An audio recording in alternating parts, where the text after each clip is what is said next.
Buenas tardes, doctor Rossi. Mi nombre es Héctor Guzmán, soy estudiante de la carrera de la licenciatura de enfermería y gracias a usted, bueno, vamos a poner en práctica una entrevista.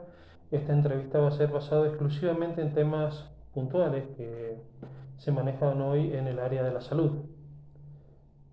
Por favor. ¿Cómo, cómo le va? Y muchísimas gracias, Héctor, por la invitación. Para mí es un placer poder compartir eh, conocimientos que puedan ser fundamentalmente de mi mayor agrado en mi trabajo, que es el trabajo en equipo. Me presento para quien no me conoce, soy Maximiliano Rossi, soy médico. Estoy trabajando en la parte clínica de atención de pacientes COVID, en la parte de salud pública y en la parte de medicina laboral, haciendo prevención en empresas, y también en hogar de ancianos, en la parte de atención clínica, en la provincia de Mendoza. Bueno, pasemos entonces a la entrevista en sí, doctor. Bueno, Usted como profesional, ¿qué debería hacer una capacitación acorde a las necesidades hospitalarias? bien, dentro de lo que considero el marco hospitalario, tomo el hospital como una red de contención y de atención que no trabaja solo, sobre todo en esta emergencia sanitaria que estamos viviendo, en la cual el hospital no es que trabaja solo, sino que tiene, en el ejemplo de mi trabajo, células de contención que hacen a un todo, serían como satélites que trabajan para lo que es la salud y que a nivel capacitación, obviamente en la salud se necesita siempre, en cualquier tema de salud, no solo en el tema actual de la emergencia sanitaria, sino en cualquier tema de salud. Y con respecto a, bueno, considero necesario 100% la capacitación frecuente y con personas que estén preparadas con su experiencia para poder dar capacitación para que el trabajo en equipo pueda cumplir sus objetivos, ¿no es cierto? Claro, sí, sí, perfectamente es lo que a lo que estamos apuntando. ¿Qué Bien. le parece a usted como tema relevante para realizar este tipo de capacitación? Bien, lo primero que se hace desde el punto de vista técnico es hacer un relevamiento de las cuestiones de necesidad y urgencia que tiene cada servicio en base a la atención que cada uno tenga, ¿no? No es lo mismo una atención de un abordaje de terapia intensiva que una atención primaria. No es lo mismo la atención del paciente que tiene COVID ya confirmado, por ejemplo, o la atención de un adulto mayor que viene simplemente a un control, donde se puede aprovechar para hacer muchas cuestiones, muchas cosas referidas a la prevención, pero la capacitación tiene que estar dirigida hacia la población, digamos, que uno está buscando brindar la atención, digamos. En el caso puntualmente de la emergencia de COVID, que es donde más actualmente estoy trabajando, la capacitación tiene que ser los puntos principales son cómo atender bien a la gente con protocolos actualizados en base a que todo va rodando y va cambiando día a día, tanto a nivel local como provincial como nacional.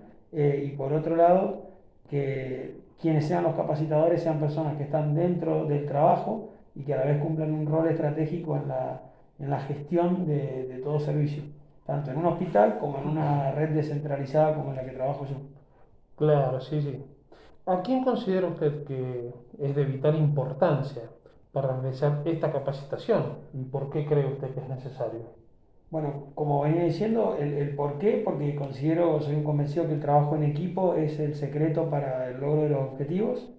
Y dentro del trabajo en equipo buscaría a las personas que sean relevantes en cuanto a la temática. Entonces, busco al jefe de servicio, eh, a la persona que haga la gestión institucional, que tenga que ver con que conozca cada sector, si el sector está conformado por enfermeros, médicos y terapistas o asistentes o trabajadores sociales.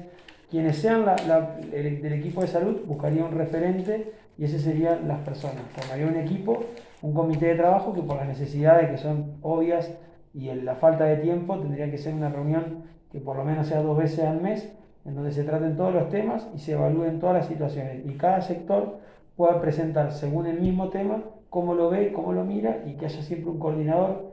Lo ideal sería el jefe de servicio o el que esté a cargo de la problemática para poder mediar y coordinar esto de chequear lo que se viene haciendo para producir un mejor servicio a futuro, al fin y al cabo para darle una mejor atención al paciente, que es lo que más nos importa, digamos.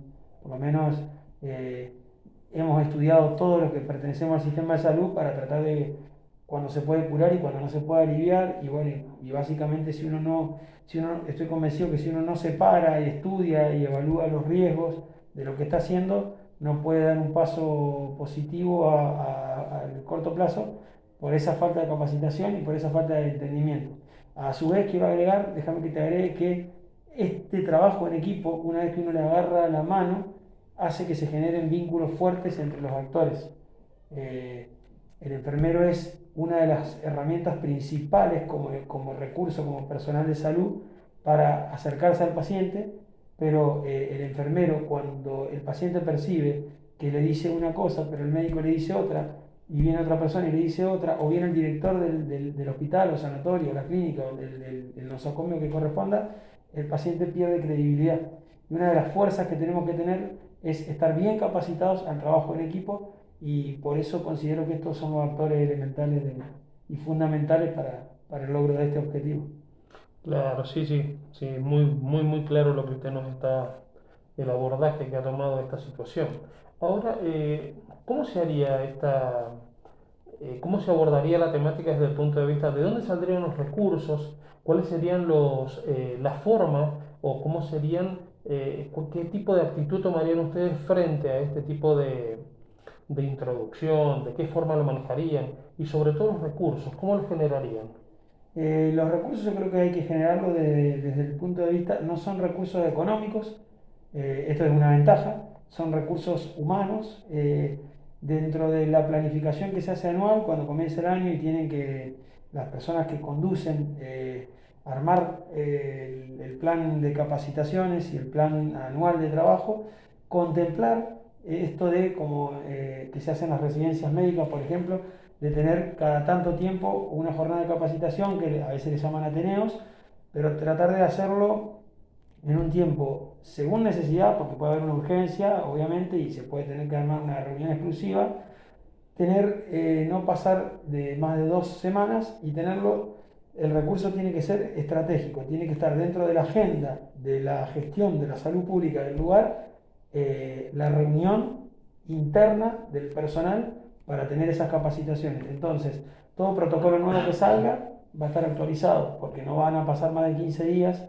Todas las situaciones que vayan pasando en el servicio van a estar actualizadas, porque no van a pasar más de 10, 15, 20 días en donde los actores se juntan. Y esto, haciéndolo metódico, y ese recurso humano que haga hincapié en la gestión desde los elementos de protección personal para trabajar, la gestión de que no falte ningún insumo, también la gestión de cómo cuidar al que cuida, ¿no es cierto? Cuidar al que cuida no es solamente darle protección en elementos de seguridad o en que esté calefaccionado el ambiente o que el consultorio sea seguro, sino saber darle las herramientas para poder relacionarse. La herramienta de comunicación es una de las herramientas donde yo creo que son un recurso importante, en donde se debería invertir en herramientas de comunicación que sean lo más cercano dentro de las posibilidades a las tecnologías últimas que hay, ya que hoy la tendencia en salud y prevención es mucho tiene que ver con salir a las redes sociales y a la parte de la tecnología, buscar respuestas que después indefectiblemente terminan siendo en la cama del enfermo lo mismo. Pero en la cama del enfermo uno puede aplicar tecnologías que antes no podía sacar más que de un libro, y ahora con estas reuniones y con estas capacitaciones que se pueden dar con muchos recursos tecnológicos que no son, repito, no son dependientes 100% de lo económico, sino de la disponibilidad de que en la agenda haya un espacio para tratar estos temas que son relaciones humanas y comunicacionales. O sea, agregaría o reincorporaría o reforzaría el concepto de las reuniones, la comunicación humana entre los actores fundamentales del servicio de salud, o sea, durante y antes de ir a atender a un paciente. Claro, sí, sí, muy claro.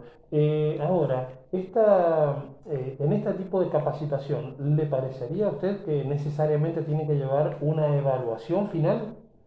Yo considero que la evaluación, no visto desde el punto de vista de una vigilancia en salud de tipo, entre comillas, policial, sino visto desde el concepto de lo que es la vigilancia, que es el control el control de que se cumplan los protocolos, se vea el proceso de salud y enfermedad del paciente, deben ser evaluadas, pero no para decir que si de 10 enfermeros, 8 no saben la temática, esos 8 tienen que quedar fuera del trabajo, sino decir que desde la gestión, esos 8, si hay un porcentaje mayor que no interpretó la consigna, habrá que ver el por qué, ¿no? Habrá que hacer un mea culpa del por qué no lo entendieron y poder tener la posibilidad, una herramienta asertiva es el diálogo interpersonal para ver por qué.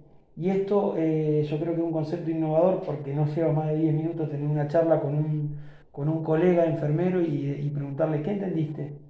Dimos una capacitación sobre primeros auxilios. Eh, Primero auxilio en una sala general de clínica médica. ¿Pero y qué entendiste?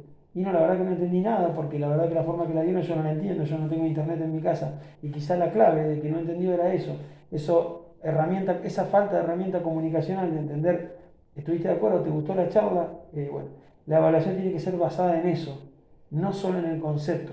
Después, personalmente, cada supervisor podrá evaluar cómo desarrolla la tarea, pero creo que es fundamental entender cómo se siente con la tarea o cómo se sintió con la capacitación. Por experiencia propia muchas veces damos capacitaciones que por falta de tiempo o espacio creemos que todos lo entendieron y después cuando tenemos que aplicarlo, 2 de 10 lo saben hacer. Y es porque han buscado herramientas afuera, no solamente en nuestra capacitación. Claro, sí, sí. Y en este tiempo de pandemia, a usted, ¿cómo le parece manejar el tema de los protocolos que están en vigencia hoy en día? Bueno, ese es todo un tema porque hay muchos protocolos en diferentes estamentos, desde el trabajo principal mío en el Estado, tenemos un protocolo que es lo más adaptado posible al del Ministerio de Salud. Yo soy de la idea de que hay que adaptarse a los protocolos desde un organigrama que empieza en la nación, sigue por las provincias y luego por las localidades, y después se abre y no se descentraliza, sino que cada institución con sus referidas particularidades tiene que tratar de adaptarlo, pero nunca salirse del eje principal, que es la prevención. En el tiempo de pandemia, saber que lo elemental es el tiempo de incubación del virus, el proceso de la enfermedad, el pródromo, la enfermedad y las consecuencias o las complicaciones que podrían tenerse, más el caso de los aislamientos correspondientes, sea del caso sospechoso y o confirmado y de los contactos estrechos, saber identificarlos y nuevamente el trabajo en equipo. En cada lugar saber dónde vive cada persona, con quién vive, para poder identificar y hacer un seguimiento oportuno a nuestro trabajador, a nuestra persona, y fundamentalmente saber guiarlo en lo que tiene que hacer. Y en cuanto a la función del enfermero, la considero clave. El enfermero es el elemento más cercano al paciente y es en quien muchas veces aquel paciente que lamentablemente pasa un COVID moderado o severo, es en quien más confía y es la herramienta fundamental que tiene. Y de ahí vuelvo al principio, que si ese enfermero viene de un trabajo en equipo comunicativo con sus demás colegas, y cuando hablo de colegas no digo solamente enfermeros, repito, es una visión personal, trabajo en equipo no incluye al enfermero por un lado, al médico por el otro, creo que es una falla en nuestro sistema de salud pública argentino, que en otros países se ve distinto, y creo que el manejo de esto en equipo es fundamental. El enfermero es quien recaba mayor información en el paciente, sobre todo internado, y el médico por ahí, lo digo por experiencia propia, se entera de los títulos, pero el enfermero es el que conoce la letra chica. Por eso los animo a que sigan en este camino. Han sido uno de los rubros más golpeados dentro del equipo de salud y creo que no solamente merecen la valoración que no la han tenido, sino que es importantísimo no dejarlos solos, no solo capacitarlos, sino contenerlos, que es algo que considero importante. Claro, bueno, doctor, desde ya muchísimas gracias por sus comentarios. ¿Usted cree, doctor, que más allá de los protocolos, sería necesario seguir con estos protocolos si las personas que van a esta capacitación están vacunadas? Bien, yo considero que la vacunación en sí es una estrategia de salud pública, una herramienta para históricamente disminuir el contagio de enfermedades infectocontagiosas, valga la redundancia, en este caso la vacunación de esta pandemia del COVID.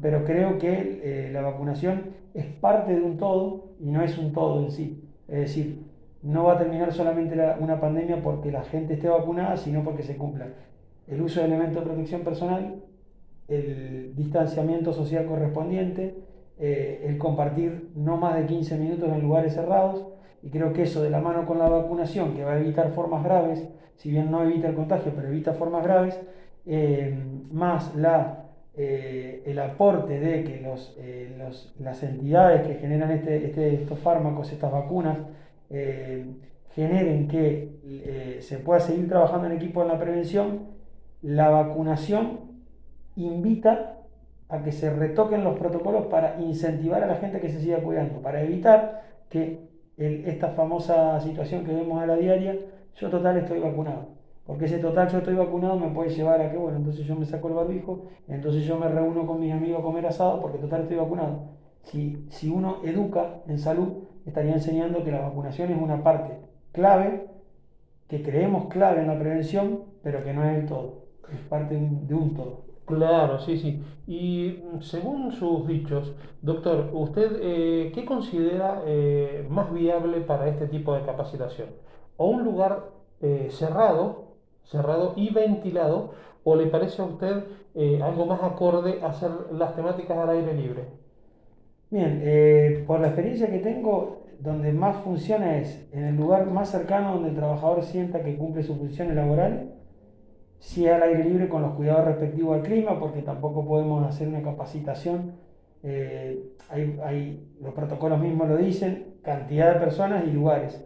Yo creo que el lugar cerrado, bien ventilado, cumple los protocolos, si no dura más de 15 minutos, y si es en un lugar abierto puede demorar un poquito más, pero quizá en un número de personas que quizá también sea mayor, pero ahí hay que tener cuidado con los factores climáticos, digamos, siempre que se cumplan los factores de promoción y prevención de la salud fundamentales con respecto a esta pandemia, esto va a funcionar. Y en cualquier capacitación hay que tener en cuenta que la capacitación es para capacitar, no para obligar y para evitar que ocurran hechos no deseados. Y si estamos tratando de que no nos ocurran contagios, tenemos que básicamente tratar de encarar más a lo que más lejos esté del contagio que lo que más cerca esté. O sea que si me pregunta una postura, elegiría un lugar abierto, abierto no solamente de techo, sino abierto de ventilación, para que bueno, la propagación del virus sea la menor posible.